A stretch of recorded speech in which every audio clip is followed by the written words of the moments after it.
Hello guys, यदि चाहिँ तपाईँको चाहिँ सेल्फले स्टार्ट हुन्न र किकले चाहिँ स्टार्ट हुन्छ, त्यही पनि चाहिँ एकदम चाहिँ इजिली हुन्न। अब चाहिँ किक हानेपछि स्टार्ट हुन्छ, सेल्फ हान्दा हुँदैन। त्यो कारण के हो त, म तपाईँलाई चाहिँ देखाउँछु है।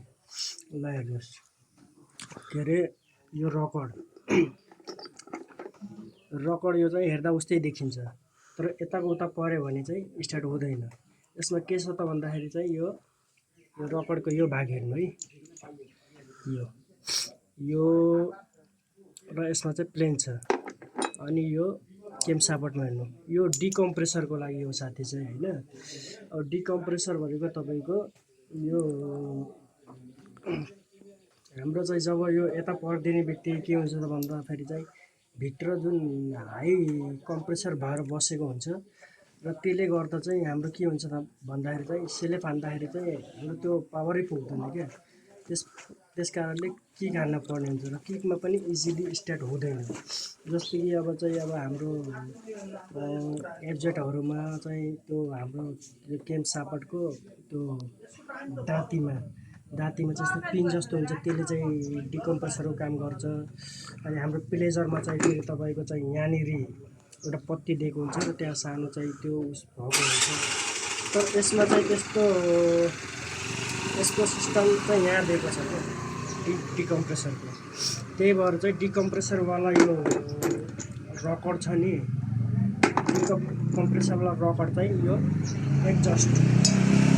एग्जस्टतिर फर्केको हुनु र यसले चाहिँ घुम्दाखेरि चाहिँ हाई कम्प्रेसरलाई चाहिँ अलिकति चाहिँ लो बनाउँछ र इजिली स्टार्ट हुन्छ।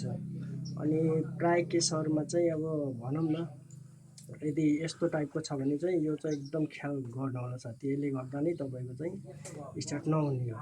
अब तपाईँको स्टार्ट भएन भनेर तपाईँले चाहिँ अब ब्याट्री हाल्नुभयो, सेल्फै हाल्नुभयो होइन, र पनि चाहिँ स्टार्ट गाडी हुँदै भएन। अनि चाहिँ त्योभन्दा अगाडि चाहिँ इन्जिन बनाएको हो होइन, इन्जिनमा त हेर्ने कुरै भएन।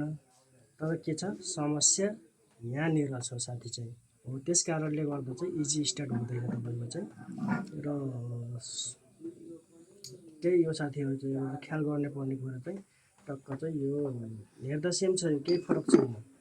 तर यतिले चाहिँ फरक पारिदिन्छ, फिट पनि हुन्छ र यतिले गर्दा चाहिँ फरक पर्छ। यदि चाहिँ यो एकदम आफ्नो ठाउँमा फिट भयो भने चाहिँ त्यस्तो स्टार्टिङ यताउता सब कुराहरूमा चाहिँ तपाईँको एकदम मजाले पर्फर्मेन्स दिन्छ। अनि चाहिँ डिकम्प्रेसरवाला हो कि होइन भनेर चाहिँ हामीले यो केम सापटबाट छुट्याउन सकिन्छ क्या। यदि यस्ता टाइपको केही छ त्यहाँ भने चाहिँ रकडमा तपाईँले चाहिँ एकदम अनिवार्य ध्यान दिनु होला। यदि चाहिँ यस्तो टाइपको छ, यदि चाहिँ नर्मल केही पनि छैन भने चाहिँ त्यो खासै फरक पर्दैन। जस्तो कि अब पल्सरहरूमा हुँदैन, त्यो पल्सरहरूमा चाहिँ त्यो टाइपको उसै हुँदैन। तर प्राय कुनै उसहरूमा चाहिँ अब चाहिँ दिएको हुन्छ अब चाहिँ। तर डिकम्प्रेसर त्यसमा चाहिँ छ कि छैन भन्दा कि अगाडि पछाडि कुनै न कुनै ठाउँमा केम सापटमा यस्तो दिएको हुन्छ। त्यो कन्डिसनमा चाहिँ रकड भनौँ न यता र उता अदली बदली गर्दा चाहिँ हाम्रो स्टार्टमा समस्या दिन्छ साथी। त्यही हो साथी चाहिँ एकदम यो कुरालाई ख्याल गर्नुभयो भने तपाईँको बाइकमा समस्या चाहिँ आउँदैन साथी चाहिँ है त।